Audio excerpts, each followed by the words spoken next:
आज आपण एक चिवड्याचा प्रकार बघणार आहोत, मक्याचा चिवडा। तर इथे मी मक्याचे पोहे घेतलेत, हे बाजारात तसे रेडीमेड मिळतात।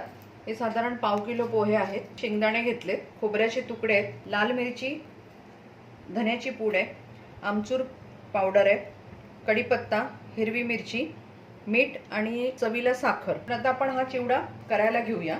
इथे मी कढई तापत ठेवली आहे, त्याच्यात तेल घातलंय। तेल तापलं का आपलं बघूया। पण शेंगदाणे तळून घेऊया पहिले।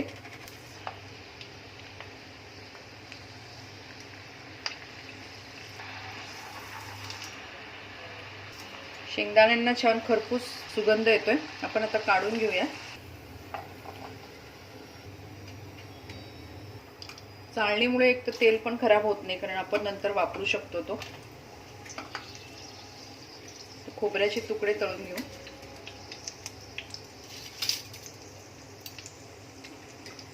तर काढून घेऊया खोबरं। आपण थोडे थोडे पोहे घालूया। फक्त ह्याला हे तळत असताना तेल चांगलं तापलेलं पाहिजे, नाहीतर पोहे तळतात पण ते फुलत नाहीत। तर आपण हे पोहे काढून घेऊया।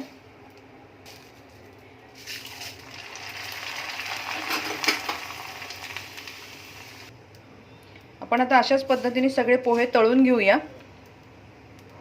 आपले पोहे तळून झालेले आहेत। कढीपत्ता आणि हिरवी मिरची तळून घेऊया।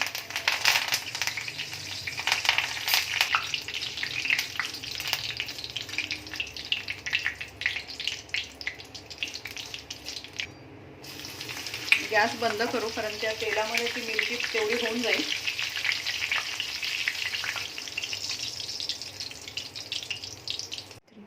इथे आपले हे पोहे तळून झाले। आता आपण हे मिरची आणि कढीपत्ता तळलेला ते घालूया। शेंगदाणे आणि खोबरं हे घालूया।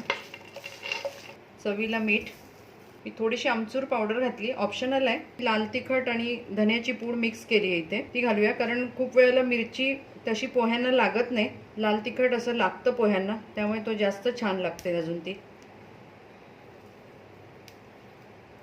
आणि इथे चवीला साखर।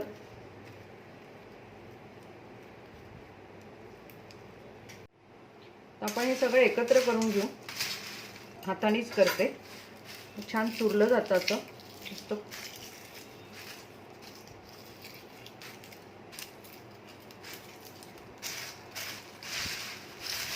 थोडासा असा चुरायचा हाताने, म्हणजे तो सगळा मिक्स होतो।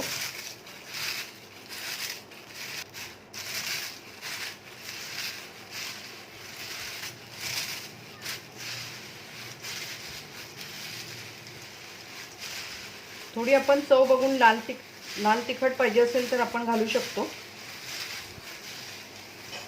इथे आपल्या मक्याच्या पोह्यांचा चिवडा तयार झालेला आहे। एअरटाईट डब्यामध्ये 15 दिवस तरी आरामात छान राहतो। खरं म्हणजे तो 15 दिवस राहतच नाही, लगेच संपतो। टी टाइम स्नॅक म्हणून हा खूप छान उपाय आहे। तर तुम्ही हे नक्की करून बघा, तुमचा अभिप्राय आम्हाला कळवा। तसंच चॅनलला लाईक करा, शेअर करा, सबस्क्राईब करा। परत आपण भेटू एका नव्या रेसिपी बरोबर। धन्यवाद।